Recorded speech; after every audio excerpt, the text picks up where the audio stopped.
ঠিক আছে ঠিক আছে। এই যে মোমোটাকে আমি সেদ্ধ করতে দিব, আর ওইদিকে আমার ভাইয়ের কাশি বাজছিল, তাই বললাম তুই কেসে নে, তারপরে ভয়েসটা দিচ্ছি।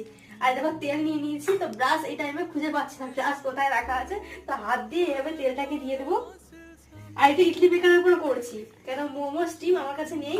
আর মা বললো যে ইডলি মেকারে কর, তো আগের বারে করেছিলাম একটা গামলার মধ্যে জল দিয়ে ফুটো ফুটো যে জামবাটিগুলো হয় না, ওগুলো দিয়ে করেছিলাম। তো এবারে আমি ইডলি মেকার দিয়ে করছি, তো নতুন ছিল, আজকে এটা প্রথম বানানো হচ্ছে। এই যে মোমোগুলোকে দিয়ে দিচ্ছি, ভাবছি একবারে সব করে নেবো, কারণ বেশি তো মোমো নেই না, সেই জন্য একটা গ্লাস একটা এই দুটো দুটো করে মোমো দিয়ে দিচ্ছি।